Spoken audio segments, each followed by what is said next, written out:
Guru penggerak angkatan 11 menciptakan pembelajaran berkualitas. Dengan teknologi kita berinovasi, membuka cakrawala baru bagi generasi.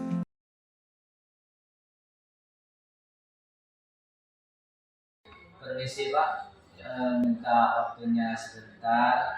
Ini merupakan salah satu bagian dari tugas saya di pendidikan guru penggerak yang saya jalani saat ini Pak.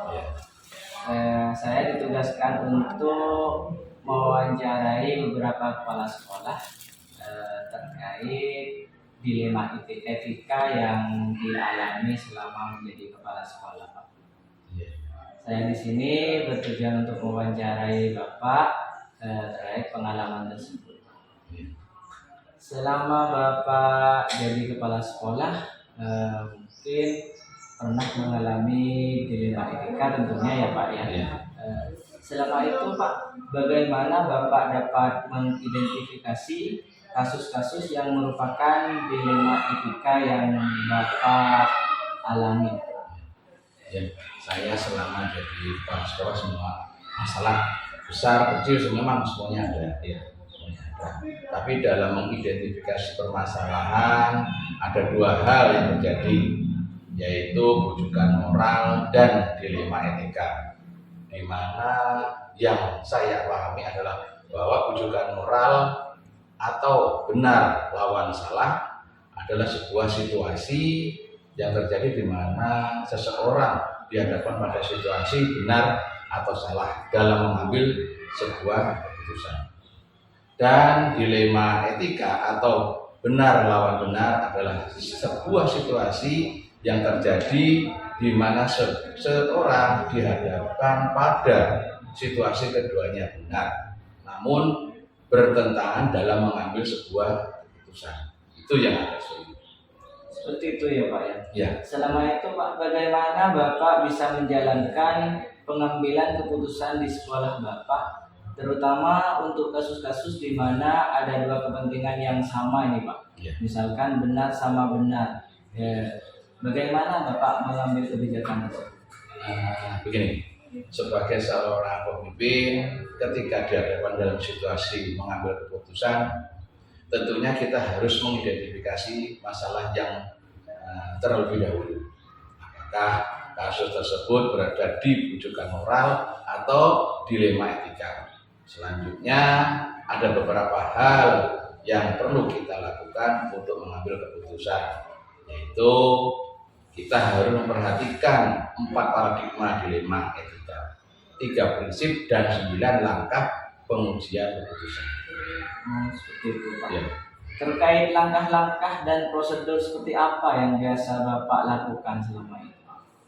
Nah, pertama-tama yang saya lakukan adalah dengan mengidentifikasi permasalahan yang ada. Kemudian saya mengenali nilai apa yang bertentangan dalam situasi itu. Setelah itu saya menentukan siapa yang terlibat. Dalam hal ini seringkali saya melibatkan guru untuk mengumpulkan fakta. Kemudian saya melakukan pengujian besar salah, melakukan 3 prinsip resolusi, mencari kemungkinan penyelesaian atau trilema. Selanjutnya saya akan membuat keputusan, kemudian merefleksikannya.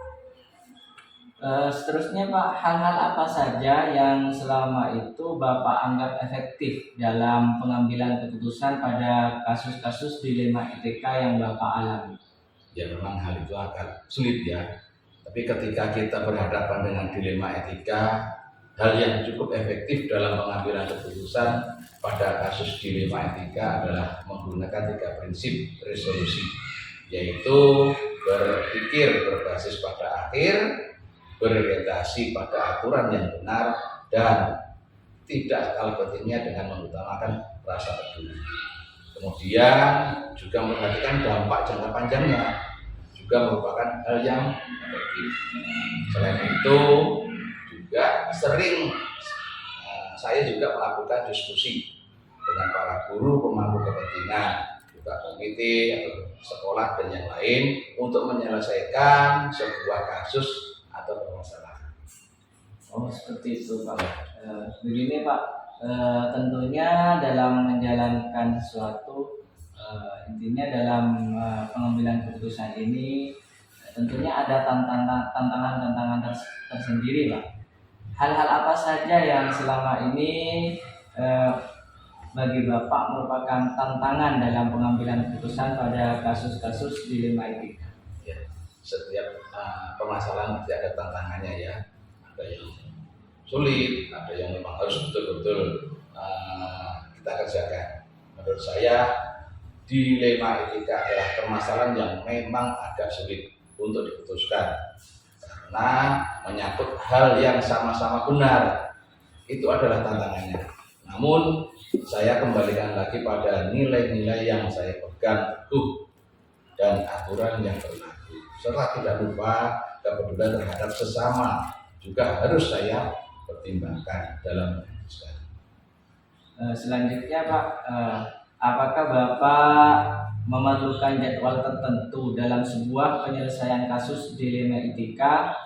Apakah Bapak langsung menyelesaikan di tempat pada saat itu Pak? Atau memiliki sebuah jadwal untuk menyelesaikannya? Oh, seperti itu tergantung permasalahannya. Apakah harus itu diputuskan waktu itu atau seberapa mendesaknya, dan ada juga berapa besar pengaruhnya terhadap lembaga yang saya pimpin. Jika memang memerlukan waktu dan pihak lain yang terlibat, maka saya akan membuat alokasi waktu khusus. Kalau seperti itu, pengambilan keputusan itu tergantung pada situasi dan kondisi. Situasi dan kondisi ya. Apakah itu mendesak, apakah itu bisa direncanakan waktunya itu. Adakah kan orang lain Pak? Ya. Adakah orang lain atau faktor-faktor apa yang selama ini mempermudah dan membantu Bapak dalam pengambilan keputusan? Ya, sebagai kepala sekolah yang jelas kita bukan harus otoritas sendiri ya. Juga ada yang kita ajak berunding, kita ajak berdiskusi bagaimana tentunya saya harus mampu membuat keputusan dengan berdasarkan nilai-nilai kebijakan yang saya pahami. Namun melibatkan dewan guru atau pihak-pihak terkait itu bukan hal yang salah selama hal itu demi nama baik sekolah dan lembaga dan tidak menyalahi aturan. Dari semua hal yang sudah Bapak sampaikan tadi, pembelajaran apa yang dapat Bapak petik dari pengalaman Bapak dalam mengambil keputusan dilema etika? Dalam nilai kebijakan, kebajikan dalam diri, prinsip pengambilan keputusan, paradigma berpikir, dan langkah-langkah pengambilan keputusan itu menjadi dasar pengambilan keputusan yang bertanggung jawab. Itu. Ya. Terima kasih Pak untuk pengalamannya, bisa saya pelajari untuk kalau nanti di belakang saya punya masalah terkait itu. Semoga Bapak sukses dalam melaksanakan dari guru penggerak dan berhasil. Terima kasih waktunya Pak. Sama. Assalamualaikum. Waalaikumsalam.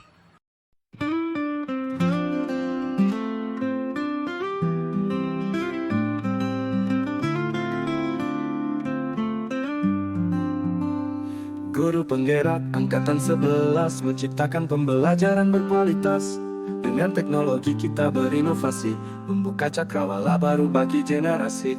Guru penggerak angkatan 11 menyulut semangat belajar yang tak terbatas. Dengan kreativitas kita menginspirasi, menciptakan masa depan yang lebih teruji. Inovasi tanpa henti, semangat tak pernah padam. Guru penggerak selalu di depan untuk Indonesia yang lebih gemilang.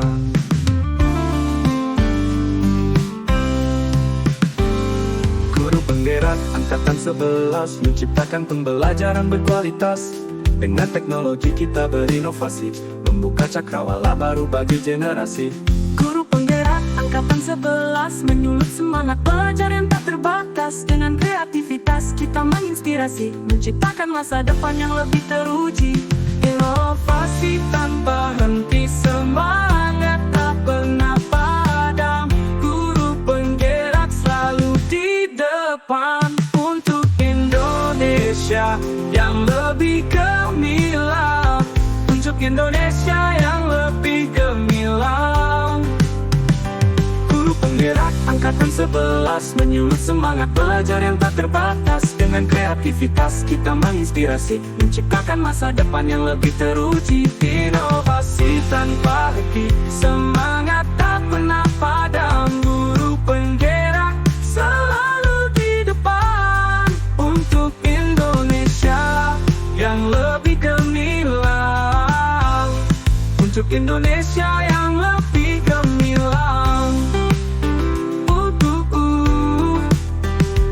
Untuk Indonesia yang lebih